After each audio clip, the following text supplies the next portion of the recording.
I'd like to welcome everyone today to the Vasculitis Foundation webinar. I'm Kathy Olewski. I'm the host for the Vasculitis Foundation Educational Webinar Series. I'm also a patient living with MPA vasculitis. And today we're addressing sensitive questions and living with vasculitis with Dr. Catherine Sims. And I think I'll begin today by introducing her. So Catherine Sims is a rheumatologist at Duke University and the Durham VA healthcare system. She's a physician scientist who focuses her research on the preventative and reproductive health of patients with vasculitis. So welcome, Dr. Sims. We're so grateful for you being here today with us.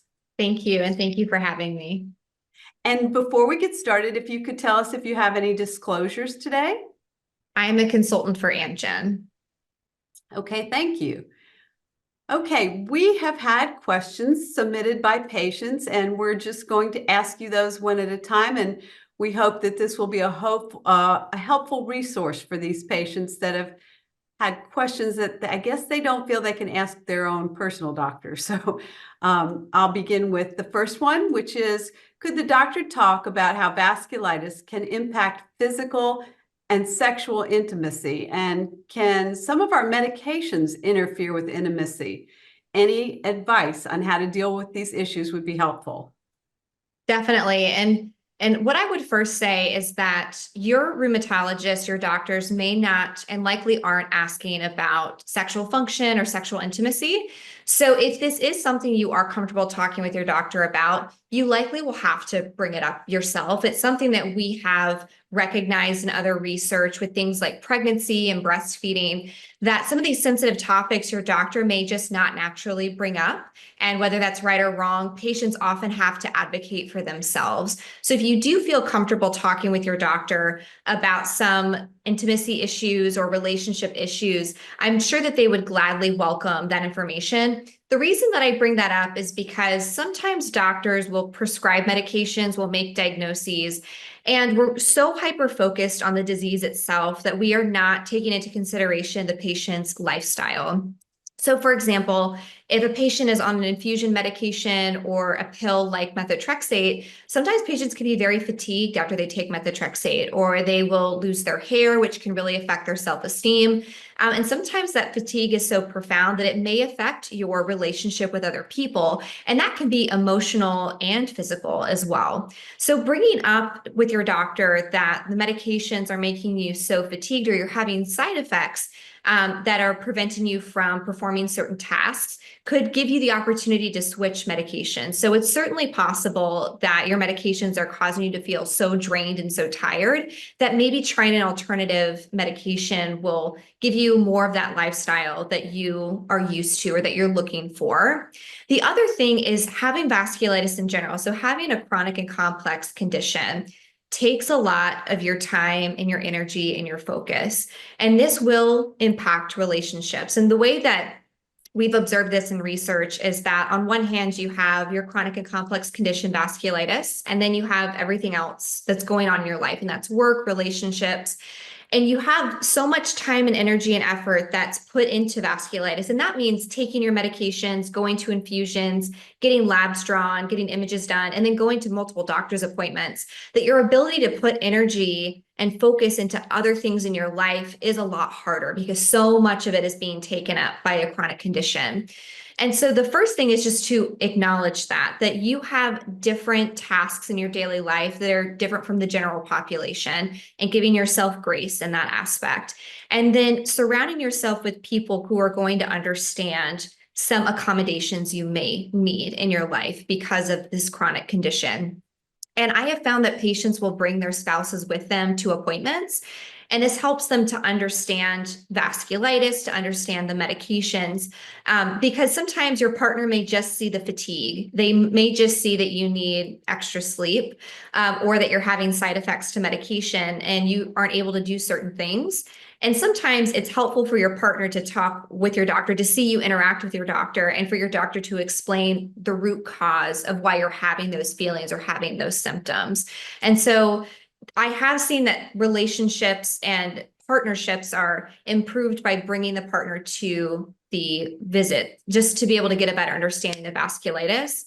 I have had other patients utilize counselors, so couples counselors, just to kind of talk through what it's like to communicate about a chronic and complex condition. So patients may feel very isolated with vasculitis because it is a relatively rare condition.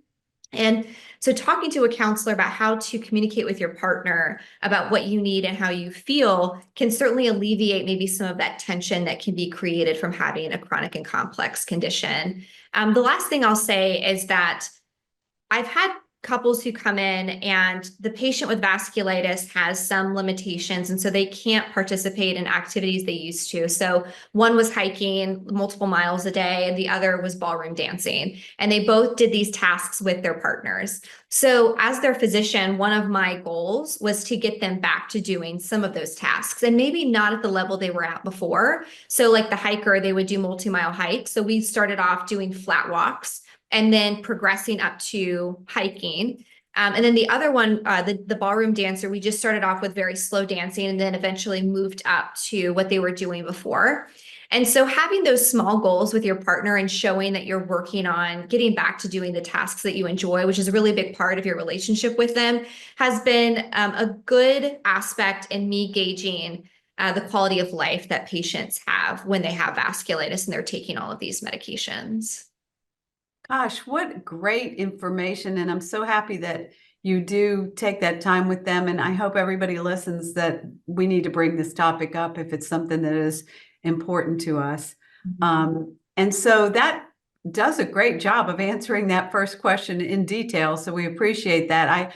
I think the end of it was any advice on how to deal with these issues, which you just did, but the medication thing is also something a lot of people wonder, is the medication actually affecting our libido? So is it something that, you should discuss and possibly change? So that is very interesting that you gave us the tools with how to do that now. Thank you so much.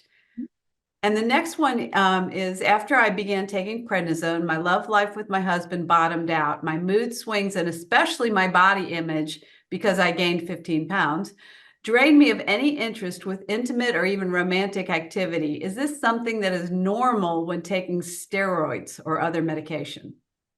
Absolutely. That is a very normal physical and emotional reaction to prednisone. Rheumatologists are notorious. We love prednisone. And the reason we love it is because it typically works in most situations. It works very fast. But our goal is to always decrease and get you off of prednisone as fast as possible and get you on a medication that sustains remission or at least decreased activity of your vasculitis. So prednisone is really a double-edged sword. And whenever I see a patient in clinic, it's one of my tasks on my list is, what can we do to minimize the dose of prednisone that you're on? And I would encourage you in your visits with your rheumatologist, if you're requiring prednisone for several months or several years and you're having these side effects, it's really important for them to know so that maybe they can add on an additional maintenance medication to get you off of prednisone. But that being said, I've been to patient conferences where they bring up the topic of weight gain with prednisone. And someone said, well, you just got to exercise more. Well, you just got to eat right. And a patient stood up and said, I do all of that and I still gain weight. And so I think it's really important to understand that the way that prednisone works metabolically inside your body, weight gain is a very common side effect to this. And so you can do all the right things. You can eat all the right food, you can exercise, and you can still have the side effect. So this blame of the patient, we really have to stop doing, because it truly is a side effect of the medication. It's kind of like blaming someone for losing hair when they take methotrexate. It's just a natural side effect of the medication. Gaining weight and feeling having your self-esteem affected. There's a lot of information online about patients who have drawn pictures about this, just a way to express themselves on how they really don't even feel like themselves anymore after being on prednisone for so long. They don't recognize themselves. They don't have as much energy, or some people get really bad anxiety with prednisone. And so again, communicating to your doctor how much prednisone is impacting your quality of life, even if you're not comfortable bringing up the sexual intimacy part of it, just talking about the weight gain and your concerns on how it's affecting your quality of life can signal to your doctor that, okay, we need to start weaning a lot more. And I've had patients tell me that, where I'm giving prednisone for maybe some lung inflammation, and they're like, listen, I just can we please minimize prednisone as much as possible? And that helps me to come up with a timeline with them so that we can reassess, and also asking your doctor to reassess more frequently. So you don't have to necessarily have an inpatient appointment with them to decrease the prednisone dose. You can message them and say, hey, I'm feeling great, or these symptoms are better. I started this new medication. Can we please come up with a schedule to get off the prednisone? But just to reassure this patient, it's a very common side effect. Something else that I wanted to bring up really quick, Kathy, is I think a patient had asked about vasculitis activity with intimacy. And so I think a very common issue that I hear about are vaginal ulcerations with patients who have Behçet's disease.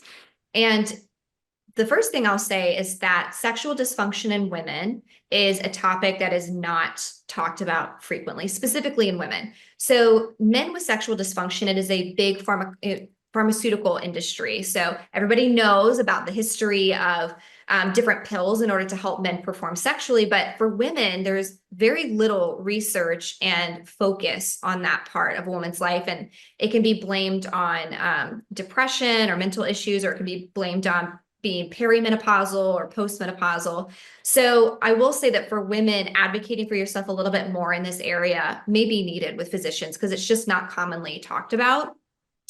But also having a game plan in place for certain symptoms or manifestations of your vasculitis that can impact your intimacy. So I have a patient who gets recurrent vaginal ulcerations, and we have an emergency plan for when this happens. And getting back to the prednisone, sometimes it is prednisone. That is not the ideal first-line emergency plan. We will do topical steroids. That's steroids specifically for vaginal tissue. So that's something really important to keep in mind, is that if you have a cream or an ointment for your skin, that is not necessarily safe for vaginal tissue just because it's a different type of mucosal tissue. So talking with your doctor about topical steroids specifically for vaginal mucosal tissue. Colchicine is another medication I'll give to patients to help with some of those vaginal ulcerations, and they can increase the dose if they think that a new ulceration is forming. And then, of course, prednisone is another option. So having an emergency game plan in place with your rheumatologist and having those meds filled in your cabinet is also a nice way to have some sense of control when vasculitis seems to be flaring or potentially becoming worse in the coming days. I appreciate that you brought up that very sensitive subject. That is one of the questions for today, and that is also often something that people have difficulty bringing up. But I think you're just like encouraging us to communicate, and maybe if you communicate and don't get the results, you need to consider communicating with somebody else. You need the right balance with your doctor. Yes. The next question is, I think communication with spouses or care partners can be difficult or sensitive. My question is, how do you find a balance with a loved one when you feel like you're a burden, or that you can't do your fair share, or you keep saying no to loved ones because of pain, fatigue, etc., and you're afraid that they'll stop asking you?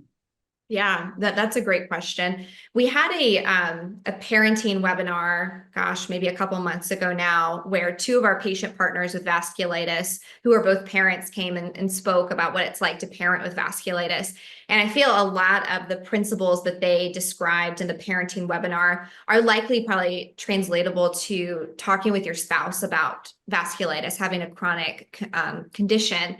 And so one of the things that they brought up is that your family will likely acclimate to the needs that you have. So Heather is one of our patient partners with Takayasu, and she said, sometimes I tell my husband I need a few extra hours of sleep because of either the medication she's taking or because of the Takayasu. And that is something she has to directly communicate to her partner. She also relies on family and friends to help as well. She's like, my friends will take the kids to the park and they will run around for a while. And I used to feel guilty about that. And now it just makes me appreciate the people in my life a lot more who are able to do those things for me. So I think the first is reframing the way that you are viewing your role in your family, that your family loves you and wants you to be around and engaged in what they're doing, but they don't want you to feel unwell or uncomfortable. And they will acclimate or make adjustments for you because you're an important part of the family. But the biggest thing is communicating with them about exactly what you need. And so again, if you're feeling fatigued and you may feel frustrated because you're so tired, just directly communicating with either your spouse or your family, hey, I need a few extra hours of sleep today. That will let them know that whenever you do need something, you will voice it, and also let them know you want to participate in the future, but today is just not a good day for that.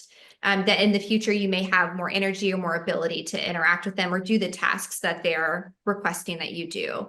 So that's another area where couples counseling is really helpful. I've had patients who feel like it helps them to understand their partner's needs, and ways to communicate without becoming emotional or frustrated is a really critical part of continuing to communicate, because this partner, the hope is that they will be with you along the journey of vasculitis. And as everyone who's listening to this knows, vasculitis is not something that stays steady, it ebbs and flows. So having a game plan and an understanding through different phases of vasculitis can be very helpful. Okay, thank you. That's just, so helpful to hear all of that. Also, give us all some plans for how to deal with this. I think I'm going to move on. Some of these questions are very similar, but I'm just going to move on to this one, which was, I was dating a guy for 3 years. I was diagnosed with GPA during that time. My focus was less on the relationship and just surviving this illness. My boyfriend was understanding during the first few months of the vasculitis, but he became resentful because I wasn't the same person he knew when we started dating. We broke up because I just couldn't be the same person. Dr. Sims, have you heard about patients being overwhelmed with living with vasculitis who just couldn't keep a relationship going? I mean, certainly, we have definitely seen the relationships around people with vasculitis change and potentially end because of the condition. And it goes back to what I was saying at the beginning of how much more time and effort and focus that you have to put into vasculitis is a big part of your life, and how that time and effort may not be able to be spent on this person in your life. And there's another person who wrote in who very similarly was talking about a relationship and said it just made them realize that that person was not the right fit for them, the person that broke up with them or that it didn't work out. Because you want, again, to have someone who is understanding and supportive and who is insightful into the condition that you have, and that you're going to have good days and bad days. And if somebody doesn't understand that or isn't willing to ride that journey or walk that journey with you, then that will be very difficult to continue to grow in a relationship while you have vasculitis. Because, something we get asked is about curing vasculitis. And we like to say that it's in remission or that the disease is quiet, but it never really truly is cured or completely goes away. And so vasculitis will likely be a part of a person's life. That's a question I get asked a lot. Will I always be on medication? Will I always have to see a rheumatologist? And a lot of patients do require lifelong medication. And we definitely like to continue to see patients even when they're in remission. So again, sometimes incorporating your partner into that aspect of your life by coming to appointments or going to imaging studies. Even in cancer patients, we've seen that that's very helpful for survivors of cancer to have their spouses with them in doctor's appointments or going to get PET scans. It can certainly strengthen that relationship and then give your partner a better insight into what it's like to live on a daily basis with vasculitis. I appreciate you saying that, and not only just live with the physical aspects of vasculitis, but the mental, which is what she was saying, is that she just can't be the same person. So great advice for that person. The next one is, I have a question for the webinar. Honestly, for people having vasculitis, GPA, for example, is their life expectancy shortened due to the disease always being there? With flare-ups and all the medication that I currently take 18 and side effects, what is the average percentage of people whose life is shortened due to the disease? I realize there are many factors involved. I would just like an honest answer. Yeah, no, that's a great question. And I will tell you that it's not an infrequent question we get in visits with patients, especially those who have children or who are younger and are just very curious about what their life is going to look like. And just like the person who asked the question said, it's different for every form of vasculitis. And so some of the research that we have done has shown certain risk factors for a shortened life expectancy would be organ failure. So something like your kidneys failing and having to go on dialysis, that can certainly be a risk factor for dying early. Being in the ICU is another indicator of what we call early mortality. So dying earlier would be needing ICU level care. The next is infection. So what we found when we studied ANCA vasculitis patients in North Carolina is that being hospitalized at an ICU level and having an infection were two predictors of early death. So doing everything that you can to prevent the vasculitis from evolving or causing more damage to your organs, and the way that you prevent that is taking your medications, seeing your rheumatologist and other specialists on a regular basis so that they can continue to monitor the function. So for example, with lungs, if somebody has interstitial lung disease or inflammation of the lungs, if you see your lung doctor, they're doing things like pulmonary function testing, CAT scans. These are different indicators to us on how well the organ is functioning. So if we start to see a slight decline in the function of the organ, that can indicate back to us that we need to change medications or add another medication in order to protect the function of the lung. Same thing for the kidneys. If they're getting blood tests or urine studies to look at the inflammation of the kidney and the function of the kidney, if it seems to be decreasing, then we need to talk about other medications to protect the kidney further. So in general, when it comes to vasculitis, what we call end organ damage or irreversible damage to certain organs like the heart, the lungs, the kidney are the most predictive of an early death in patients with vasculitis. The last thing I'll say in terms of infection is vaccinations. So if you are on any immunosuppressive medication, you're going to be higher risk than the general population to contract a virus or a bacterial infection. So this season would be a COVID booster, a flu shot. Other things are like pneumonia shot, shingle shot, and making sure that you're masking. You know, if you are in a enclosed area like an airplane, wearing like an N95 mask, doing those types of things in order to protect yourself against infection is something you can do to protect any complications from the vasculitis or an early death as well. Well, it's great to have you point out the things like see your doctor regularly and take care of yourself and watch the things in your environment so that we can help control where we go in our life. So thank you so much for pointing that out. I know that's a hard question, and a lot of people do want the question answered. Okay, so the next one's a little bit different topic. My husband and I want to have a baby, but I'm getting more anxious, concerned, and doubtful if we should do it. I have EGPA, which is active. What are the physical risks to both myself and the baby? I'm concerned that even if we have the baby, will I be a good mother as I deal with my illness? Yes. So my biggest role in the Vasculitis Foundation is the Vasculitis Pregnancy Registry, which is also called VPREG. And we will link, I think, in the resources section or the notes section. Okay. Yes, we're going to have some links that will be in the information on the YouTube channel that will be additional resources. Perfect. Okay. And so in there, we'll have a link to the Vasculitis Pregnancy Registry.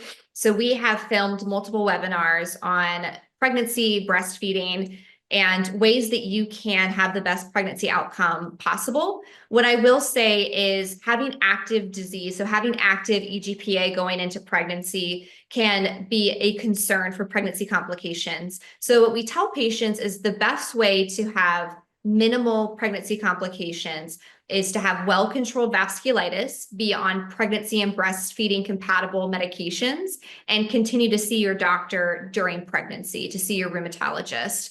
I would recommend seeing a high-risk obstetrician, also known as a maternal fetal medicine doctor. They will do some extra testing and be able to manage any complications that do arise. But I would recommend checking out VPREG because we answer a lot of these questions. And we do have an ANCA-associated vasculitis video where you can get more information on certain disease manifestations in EGPA that can affect pregnancy. But the thing I will leave you on is that pregnancy is absolutely possible in patients with vasculitis. And going back to the end of her question about will I even be able to be a good parent? I would highly recommend watching the parenting webinar that we did. One of those patients has an ANCA-associated vasculitis and the other has Takayasu. And you can just hear their actual lived experience as a patient or a parent with vasculitis.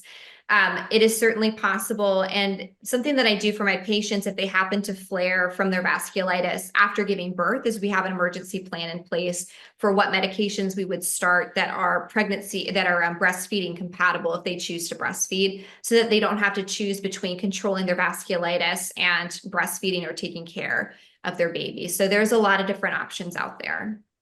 Gosh, so much information that people are sitting around wondering the answers, and they've already been put together for us. Great. Thank you so much for letting us know about those resources. And Dr. Sims, I just want to break here for a second and ask you, we are at 4 o'clock, but we have a few more questions. Can you go longer, or you need to? Okay, we'll wrap it up. Okay. Okay, and the next question is, hello, I noticed that there's not a lot of focus on vasculitis on the gastrointestinal system. I have encountered a lot of people with similar symptoms like me. I've lost my colon. I have an ileostomy stoma. I have gastroparesis. A lack of awareness can cause people with vasculitis to end up, like me, with an ileostomy stoma. I'll be honest with you, intimacy has been a major problem.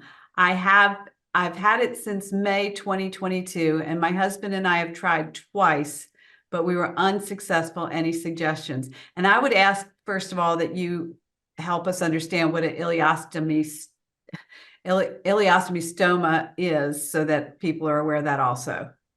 Definitely. So an ileostomy or any stoma is when there is an opening in the abdominal wall where someone has had a part of their intestines removed. And so in order for the food, the digested food, to leave the system, it comes out through a bag and through an opening in the abdominal wall. So patients will typically empty that bag throughout the day, as opposed to going to the bathroom. And sometimes it's reversible and other times it is not. It just depends on the clinical situation. And I agree with this writer. I've seen only 2 patients with gastrointestinal manifestation of their vasculitis, and it has been very devastating to those patients.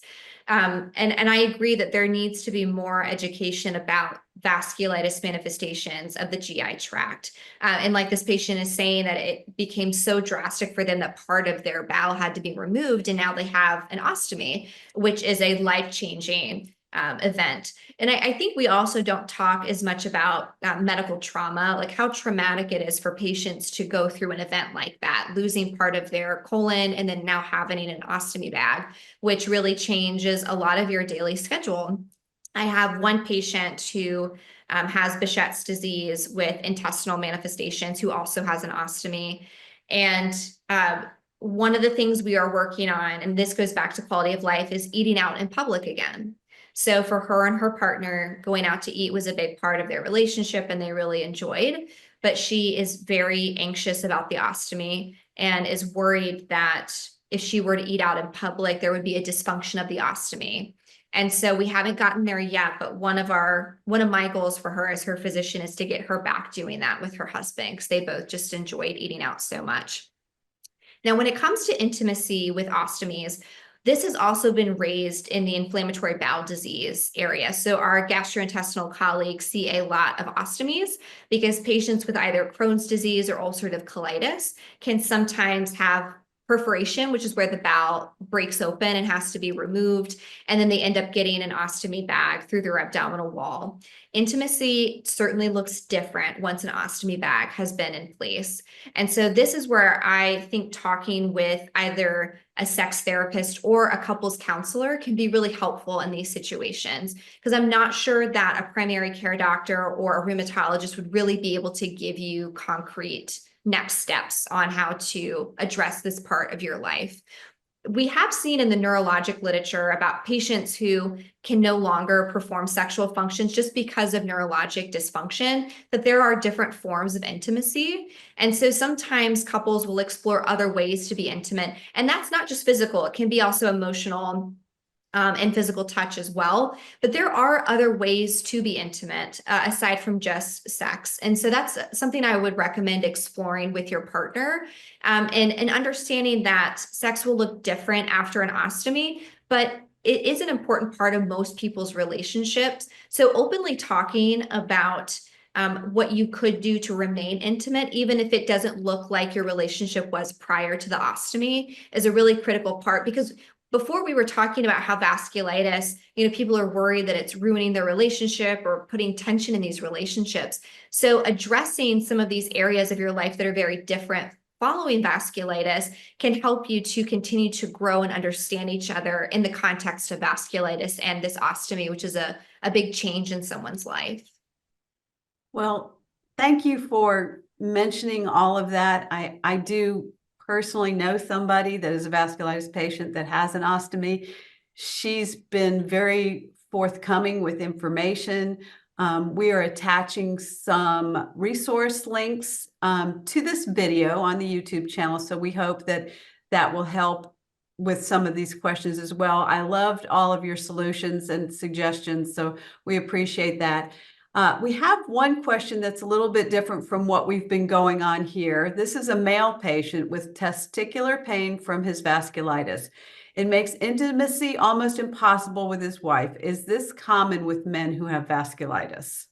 It certainly can be. So especially in something called polyarteritis nodosa or PAN, testicular pain can be a first symptom of this type of vasculitis. So what I would recommend is this ongoing testicular pain potentially ongoing vasculitic activity? So that would be my first question of, do we need to change medication to get better control of the vasculitis? Or is this pain just residual damage from prior vasculitis activity? So that would be my first question, just to see if his rheumatologist needs to make any adjustments to the medication regimen. But talking with either urology for men or sometimes gynecology in women for those vaginal ulcers, they can sometimes give you additional recommendations that a rheumatologist or a primary care will likely not know. And they have access to other types of topical medications that rheumatology may not use for testicular pain or vaginal ulcerations. But just to normalize what this patient is experiencing, absolutely, testicular pain can be a part of vasculitis in male patients. And if this patient is of reproductive age and is interested in fathering children, I would highly recommend that they talk with a urologist about sperm preservation and those kinds of things, just to make sure that if they do have any plans for a family in the future, that it's not impacted by the vasculitis over time. But these are issues that I would highly recommend bringing up with your rheumatologist, again, just to confirm that it's not active disease, but also so that you can regain some quality of life back after a vasculitis diagnosis. Thank you so much for answering that and all of these other questions that we've had today. I did want to end with a comment. We asked for these questions in various areas, including social media, and we got back this one comment that I'd like to add at the end. And it was from a patient who said, "I used to think that having vasculitis was a curse on ever having a satisfying relationship. It ruined several of them for me, but I did meet this guy who stayed the course with me, and we've been married for 4 years now. Now I look back and think that vasculitis was not a curse. It helped me weed out all of the partners who would not have been good for me anyway, even if I'd been healthy." So I just I felt like we should throw that in there. There's no question there, but do you have any comments on that comment from that patient? I think it just goes to show that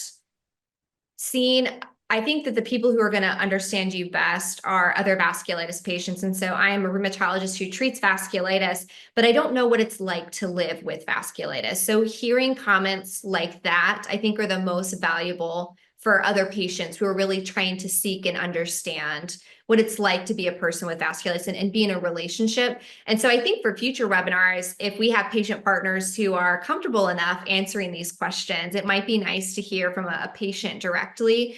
But it goes back to finding a partner who's going to understand your needs and grow with you and walk the journey of vasculitis, as it's likely going to be a part of your life for the long term. So it's really nice to hear someone who has really blossomed and found happiness in their life with vasculitis. It is, and we appreciate them sending that comment in, and we thought that would be a good place to end all of these questions that we had with you. We really appreciate all that you have given us today, and a lot of really great answers, things that maybe we should ask our doctors, but we haven't asked them. So body images and relationship, things like that are a part of our disease and a part of our life, and it is something we have to ask about. And as I said, there are going to be, if you look in the description after this video, you should see links with additional resources. And I did want to take just a minute to say thank you both to you and to the Vasculitis Foundation for providing these medical webinars to us, for our sponsors, Amgen, AstraZeneca, and Novartis. And of course, Dr. Catherine Sims, thank you so much for spending your time with us today. We needed these answers, and this will be a very unique and great webinar to add to our list of information. Thank you.